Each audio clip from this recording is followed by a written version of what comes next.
ఏంట్రా మన మేనేజర్ ఆకర్ష్ ఈ మధ్య కనిపించట్లేదు. ముసలోడు కదరా, ఏం వైరస్ వచ్చిందో లేకపోతే లైసెన్స్ ఎక్స్పైర్ అయిపోయిందో. రేయ్ లేదురా, వాడికి ఏదో ఛానల్లో జాబ్ వచ్చిందని విన్నాను. అవునా? అవును పాపం వాడిని తీసుకున్నాడు ఎవడో. ఏం చేస్తున్నారు సార్? గెటప్ అదిరిపోయింది సార్. అబ్బా, మన ఛానల్ 144 లో ఈ ప్రోగ్రామ్ చూసి ఆడియన్స్ ని మీ గెటప్ అలా కట్టి పడేస్తా సార్. నేను పాదరసంలో అంటున్నాయా, పాత్రలో ఒదిగిపోతాను, దూరిపోతాను, వేరియేషన్స్ తో అల్లుకుపోతాను. Fantastic sir. సరే ఇప్పుడు నేనేం చేయాలి? ఓ మర్డర్. మర్డర్? అదే సార్, కుకట్పల్లిలో మర్డర్ జరిగింది అంటూ ఎగ్జైట్ గా ఫీల్ అయ్యి మీరు చెప్పాలి సార్. అప్పుడు ఆడియన్స్ కనెక్ట్ అవుద్ది. నేనెందుకు ఎక్సైట్మెంట్ ఫీల్ అవుతానయా? సగటు పౌరుడుగా మీరు రెస్పాండ్ అవ్వాలి కదా సార్. ఈడు పౌరుడేంటి? అంటే సార్ కుకట్పల్లిలో ఒక మర్డర్. నాకు ఆ హింట్ చాలు. You wait and see my performance. కుకట్పల్లిలో. ఒరేయ్, ఆ లైట్ ఆన్ చేయండి రా, ఆ కెమెరా ఆన్ చేయండి. ఇప్పుడు యాక్ట్ చేయండి సార్. నా కర్మ. కుకట్పల్లిలో. Welcome to my crime show. చూస్తే పొడుస్తా. It is my show. నగరంలో పట్టపగలే ఓ మర్డర్ జరిగింది. ఒక నరహంతకుడి చేతిలో కత్తికి ఒక అమాయకుడు కోడిలా బలైపోయాడు. రక్తం గ్రేవీలా కారింది. ఈడికి చికెన్ బిర్యానీ ఇష్టం అనుకుంటా. కంపారిజన్ కరెక్ట్ గా చెప్పాడు. మర్డర్ చేసింది పహిల్వాన్ పరమేశ్ అని పబ్లిక్ కి తెలుసు, పోలీసులకి తెలుసు. సమంత బట్టల షాప్ రిబ్బన్ కటింగ్ చేస్తుంటే చూసినట్టు చూశారు.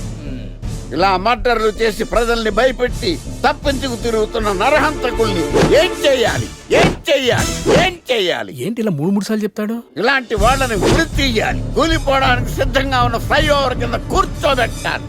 సూపర్ సార్, అదిరింది సార్. Super sir. చింపేశా సార్. మీరు బుల్లితెర సంచలనం సార్. ఇలాంటివన్నీ నాకు చిన్నప్పటి నుంచి బట్టర్తో పెట్టిన విద్య. సార్ మీరు క్రైమ్ ప్రోగ్రామ్ చేస్తేనే ఇంత ఇంపాక్ట్ ఉందంటే, అదే మీరు డాన్స్ అండ్ ఎంటర్టైన్మెంట్ చేస్తే ఓంకార్ ప్రభాకర్ ఏమైపోతారు?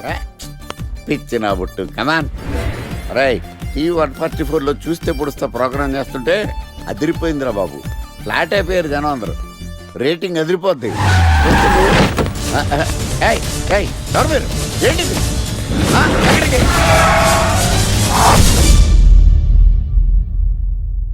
నీ పేరేంద్రా? నా పేరు నీకెందుకు చెప్పాలరా? చెప్పవే. ఆకర్ష్. ఆకాశ? ఆకాష్ కాదు, ఆకర్ష్ ద మ్యాగ్నెట్. కత్తి, ఐరన్ కోస్తే ముక్కలు ముక్కలవుతావు. అయినా ఏంద్రా టీవీలో మధ్య ఓ రక్షణ చేసినావేంద్రా? అది నా హక్కు. నేనెవరో తెలుసారా నీకు? నీ గురించి నేనెందుకు తెలుసుకోవాలి? ఏంట్రా? ఇప్పుడిప్పుడే మీ గురించి కొంచెం అర్థం అవుతుంది. అరే, మేము మర్డర్ చేస్తే కేసు పెట్టడానికి పోలీసులు ఉన్నారు, న్యాయం చెప్పడానికి కోర్టు ఉన్నాయి, లోపల పెట్టడానికి జైలు ఉన్నాయి, బయటకు రానికి బెయిల్ ఉన్నాయి. మధ్యలో నీకేంద్రా సాలే? నోటి దూల సార్. ఏం చేద్దాంరా? చంపేద్దామన్నా.